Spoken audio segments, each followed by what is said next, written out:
suis pas acteur. À l'origine, je suis peintre, décorateur, costumier, mais pas acteur du tout. Alors, comment ça s'est fait? Ça s'est fait. Bon, d'abord, ça a commencé avec un certain Julien Téphane qui est venu à Bamako pour une création, Major Antille de Victor Hugo. Donc, il avait eu des problèmes avec plein de comédiens pour la lecture, au niveau de la lecture, parce que c'est pas facile.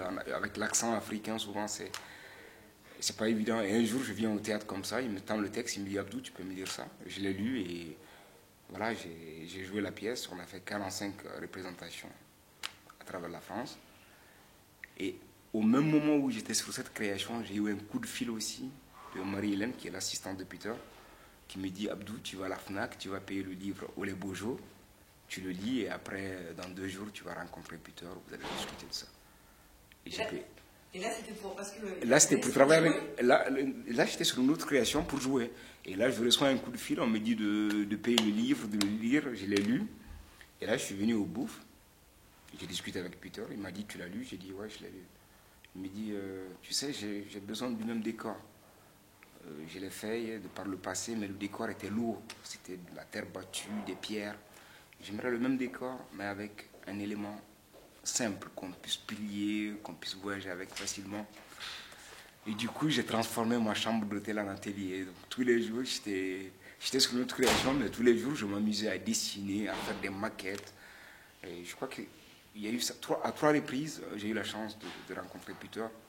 À chaque fois, il me dit, tu peux faire mieux, va chercher. C'est intéressant ce que tu m'as montré là, mais va chercher. Et un jour, je me rappelle, j'étais seul dans ma chambre, j'étais en train de chercher, et là, je pense à quoi? Le Sahara, parce que je suis né quelque part dans la région de Tombouctou. Et du coup, j'ai pensé à ces tentes nomades dans le désert, avec la peau. Et du coup, je me dis, mais tiens, c'est ça qu'il me faut, une peau. Et du coup, j'ai commandé une peau à Bamako, la peau est venue, je l'ai travaillée, j'ai travaillé le dôme, tout. Après, je suis venu, j'ai vu Peter, on a discuté, il me dit, ok, c'est très intéressant comme maquette. Il me dit, mais là, c'est à petite échelle, quoi. J'aimerais un grand truc, comment tu ne pourras pas avoir la peau pour faire. Je dis, ouais, je veux coudre la peau avec la peau. Et ça a été au Les Beaux Jours, le premier travail que j'ai fait avec Peter, c'était à Bâle, en Suisse. Et c'est Peter qui a fait la mise en scène. Et après ça, je suis rentré au Mali. Et il y a eu la. Vers là, ils m'ont fait appel, ils m'ont dit, Abdou, est-ce que tu peux venir pour une semaine? Peter aimerait que tu essaies des trucs avec toi.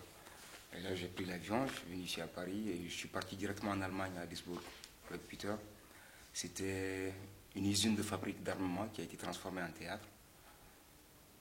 Le lieu, c'était impressionnant, quoi, de voir ce lieu. J'arrive là, je rentre dans la salle et Peter me dit, propose-moi un décor. Je lui dis, j'ai besoin d'indications, tu lui dis de proposer un décor sur quoi? Il me dit, cherche-moi des tapis, des trucs comme ça. Et je suis parti au magasin, dans plusieurs magasins pour chercher des tapis. Et je voyais que ça ne le faisait pas.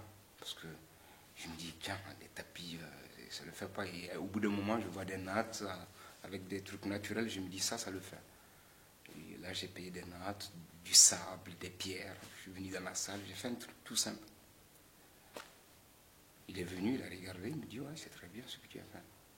Et je voulais sortir, il me dit, attends, j'ai besoin de toi. Il y a 2 comédiens qui sont venus. Est-ce que tu peux les aider pour une lecture? Et là, il me dit, Abdou, est-ce que tu chantes? Je lui dis, non, je ne chante pas. Il me dit, non, pense à ton enfance, des trucs que tu as eu.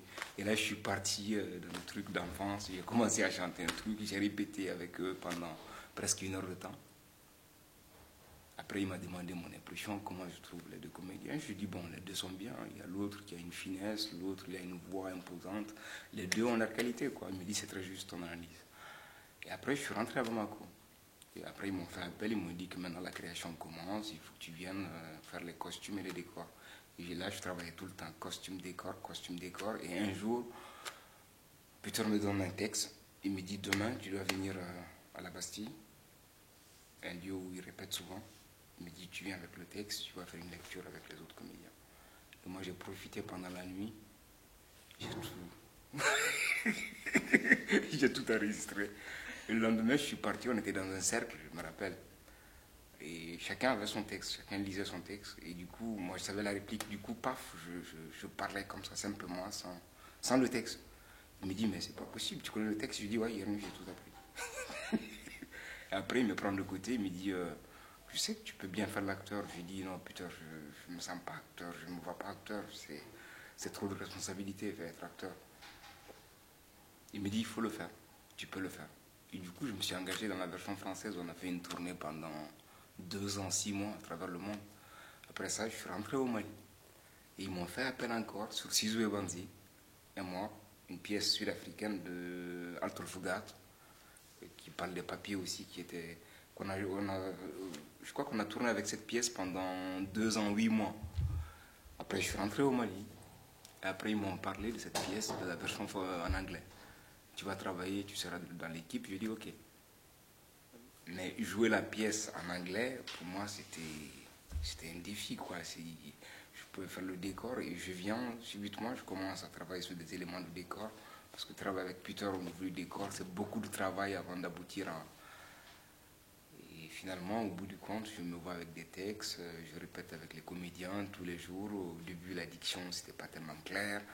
J'avais du mal, comme j'avais joué la version en français, du coup, je savais ce que je disais, je connaissais la pièce par cœur, donc du coup, ça m'a facilité la tâche. On vient d'horizons différents. Il y a des Palestiniens, des Arabes, des Africains mélangés, vous ne vous connaissez pas du tout à la base, et un jour, paf, vous devez faire une équipe et tourner ensemble pendant 2 mois. C'est vrai que avec Peter, c'est quelque chose, quoi. Il a quelque chose. Je me dis, Peter, il a cette force de te dire, vas-y, cherche en toi, la chose elle est en toi. Il sait que la chose est en toi, c'est à toi de trouver la chose. Et tu es là pour ça, et une fois que tu le trouves, après ça vient. Jouer une pièce qui a été écrite par Amadou Ampateba, auteur malien, et moi en tant que malien, je suis sur la pièce et je le partage avec des Palestiniens, des Anglais, des Américains. Il y a le papa, la maman qui est noire, le papa il est blanc, tout ça, toute cette beauté, pour moi c'est important. Et la pièce Ampateba, Tchernobokar, le sage de Banyangara, c'est très profond comme pièce. Le sens même de la pièce, ça c'est la sagesse africaine. Amadou Ampateba a su le rendre dans ce roman à travers son maître. Sinon, je peux dire qu'en Afrique, ça c'est le quotidien de plusieurs. On peut trouver plusieurs Tchernobok.